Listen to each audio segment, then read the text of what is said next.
लकवे की बीमारी एक काफ़ी डेंजरस बीमारी है, जिसको भी होती है ज़िंदगी एक बार ख़राब ही हो जाती है। उसके बाद उससे रिकवरी कर पाना, उससे साइड इफ़ेक्ट्स या प्रॉब्लम से निकल पाना काफ़ी हद तक बहुत मुश्किल होता है। इसलिए आज हम बात करेंगे कुछ टिप्स के बारे में, जिससे लकवे की बीमारी के प्रॉब्लम्स को या उसके इफ़ेक्ट्स को कुछ हद तक कम किया जा सकता है और पेशेंट की लाइफ़ को कुछ हद तक बेटर किया जा सकता है। अगर आपको लकवा हो गया तो उससे कैसे बचा जाए, ये आज का टॉपिक। टॉपिक पर जाने से पहले जो लोग हमारे चैनल पे नए हैं, उन्हें रिक्वेस्ट करेंगे कि चैनल को सब्सक्राइब करके हमें इंस्पायर और मोटिवेट करें। सबसे पहले बात करेंगे, अगर किसी को स्ट्रोक हुआ है तो क्या-क्या इंपॉर्टेंट चीज़ें लाइफ़स्टाइल में वो कर सकते हैं, उस पर ध्यान देंगे। सबसे पहला है कि आपका बॉडी वेट अच्छा मेंटेन होना चाहिए। काफ़ी स्टडीज़ ने ऐसे शो किया है कि जिन लोग का भी बॉडी वेट ज़्यादा है, वज़न ज़्यादा है, उनको लकवा या स्ट्रोक होने का चांस ज़्यादा रहता है। तो इसलिए आपको बॉडी वेट नॉर्मल मेंटेन करना है। बॉडी वेट को मेंटेन करने के लिए जो भी चीज़ें आप करोगे वो लकवा में आपकी मदद करेगी, चाहे वो एक्सरसाइज़ है, चाहे वो ताज़ा फल सब्ज़ी वगैरह लेना, फाइबर वाली चीज़ें ज़्यादा लेना, फैट फ्री चीज़ें ज़्यादा लेना, ट्रांस फैट्स को अवॉइड करना। ये सारी चीज़ें आपके स्ट्रोक को चांसेस को कम करेगी। अमेरिकन हार्ट एसोसिएशन की गाइडलाइंस के हिसाब से अगर आप हफ्ते में 5 दिन अगर डेली एक्सरसाइज करते हो, लगभग 30 मिनट डेली एक्सरसाइज करते हो, या उसमें मॉडरेट इंटेंसिटी एक्सरसाइज अगर हफ्ते में 150 मिनट्स की करते हो, या सिवियर या विगरस एक्सरसाइज 75 मिनट्स हर हफ्ते करते हो, तो ये आपकी स्ट्रोक के या लकवे के रिस्क को काफ़ी हद तक कम करता है। इसमें brisk walking, cycling, swimming, aerobic, dance, ये सारी एक्टिविटीज़ इन्वॉल्व है। तो आप इसको जितना ज़्यादा टाइम स्पेंड करें उतना अच्छा, ऐसा मेरा सजेशन है। मेरा यूजली पेशेंट को रिकमेंडेशन रहता है कि एटलीस्ट आधे से 1 घंटा डेली एक्सरसाइज करें। जितना ब्रिस्क करें, जितना अग्रेसिवली करें, उतना ज़्यादा अच्छा। नेक्स्ट है कि हेल्दी डाइट लीजिए।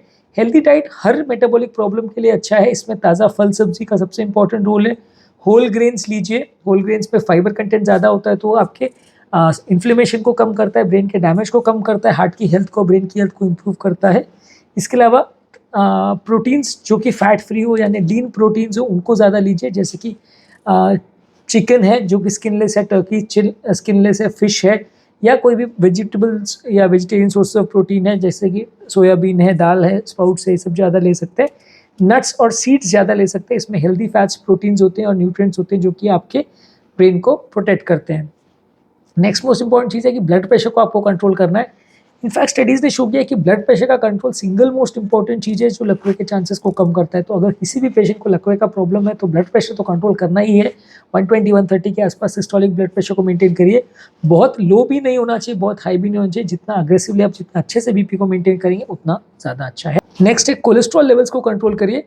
जिस तरह हार्ट अटैक कोलेस्ट्रॉल से रिलेटेड प्रॉब्लम है, उसी तरह ब्रेन स्ट्रोक भी काफ़ी हद तक कोलेस्ट्रॉल से रिलेटेड है।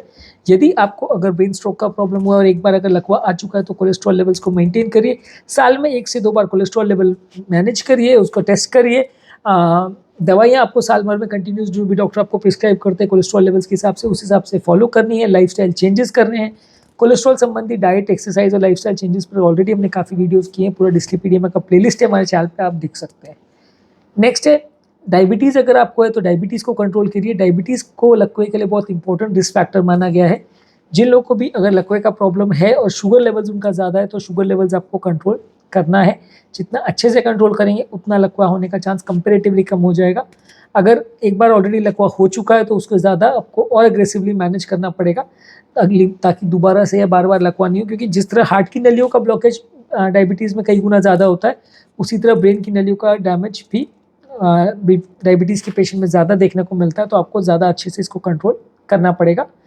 नेक्स्ट ये अल्कोहल को कम रखें। अल्कोहल कई बार डायरेक्टली भी स्ट्रोक करवा सकता है और कई बार हार्ट के रिदम्स को चेंज करता है, जिसकी वजह से पेशेंट को सडनली एट्रियल फिब्रिलेशन होता है, जिसकी वजह से लकवा आ सकता है। अगर इस तरह का प्रॉब्लम होता है तो फिर उसके बाद पेशेंट की लाइफ ख़राब हो जाती है। इसे हॉलिडे हार्ट सिंड्रोम बोलते हैं। इसके बारे में भी ऑलरेडी हमने एक सेपरेट वीडियो किया था, जो कि आप मेरे चैनल पर देख सकते हैं। तो अगर स्ट्रोक एक बार हो गया है तो एटलीस्ट अल्कोहल को अवॉइड कीजिए, और जहाँ तक पॉसिबल हो ज़्यादा अल्कोहल या एक बार में बहुत ज़्यादा बिंज ड्रिंकिंग तो बिल्कुल मत करिए। नेक्स्ट रिस्क फैक्टर है स्मोकिंग। स्मोकिंग या एक ऐसा व्यसन है जो हर तरह की क्लॉटिंग या इससे रिलेटेड प्रॉब्लम्स बॉडी में ट्रिगर कर सकता है। तो जिन लोगों को भी अगर लकवा हुआ है तो उनको स्मोकिंग को हर हालत में रोकना चाहिए। अगर इसको आप कंटिन्यू करेंगे तो मेडिसिन उतने अच्छे से काम नहीं करेंगी। हार्ट अटैक, स्ट्रोक होने का या अलग अलग तरह के सिस्टम्स का डैमेज होने का चांस कई गुना बढ़ जाता है। नींद अच्छी रखिए। अगर आप 8 से 9 घंटे नींद अच्छी लेते हैं तो उससे भी बॉडी का स्ट्रेस लेवल्स कम होता है। स्लीप फ्रेंडली एनवायरनमेंट रखिए। कंफर्टेबल स्लीप रखना आपके लिए एडवाइजेबल है। स्लीप जिनको प्रॉब्लम आती है उनके लिए ऑलरेडी हमने एक इंसोम्निया का टॉपिक किया है, जिस पर हमने इंसोम्निया या नींद की बीमारी के रिलेटेड टिप्स पर बात की है, तो आप उस टॉपिक को हमारे चैनल पर देख सकते हैं। मेंटल स्ट्रेस भी आपको अवॉइड करना है। क्रॉनिक मेंटल स्ट्रेस भी लकवे के रिस्क फैक्टर्स को बढ़ाता है। जो भी चीज़ों से आपको स्ट्रेस मिलता है, चाहे वर्क में है, चाहे फैमिली में है, फाइनेंस में, लाइफ में, उसको कट डाउन करने का कोशिश कीजिए। रिलैक्सेशन टेक्निक कीजिए, चाहे डीप ब्रीदिंग एक्सरसाइज है, योगा, मेडिटेशन है, ये सारी चीज़ें आप करेंगे तो आपका मेंटल स्ट्रेस कम होगा, इससे लकवे का चांस भी कम हो जाएगा। नेक्स्ट है एक्टिव रहिए। जितना ज़्यादा फिजिकली एक्टिव रहेंगे, वॉकिंग, रनिंग, जॉगिंग जो भी आप करते हैं, एक्सरसाइज, उसके अलावा भी दिन भर एक्टिव रहिए। जितना ज़्यादा बैठे बैठे का या सीडेंट्री लाइफ किसी व्यक्ति का है, उतना उसको लकवे का चांस ज़्यादा होगा। तो जितना फिजिकली आप एक्टिव रहोगे, उतना स्ट्रोक का रिस्क कम होगा। इसके अलावा अगर किसी को एट्रियल फिब्रिलेशन का प्रॉब्लम है, या जिसको पहले रिदम का रिलेटेड प्रॉब्लम हुआ है, एट्रियल फिब्रिलेशन एक ऐसा प्रॉब्लम है जिसमें हार्ट एक तरह से वाइब्रेट करने लगता है, तो हार्ट में क्लॉट्स बनने लगते हैं। ये क्लॉट्स हार्ट से निकल के अगर ब्रेन में जाते हैं तो लकवा कर सकते हैं। तो अगर आपको एट्रियल फिब्रिलेशन है तो खून पतला करने की दवाई आपको देने की ज़रूरत है।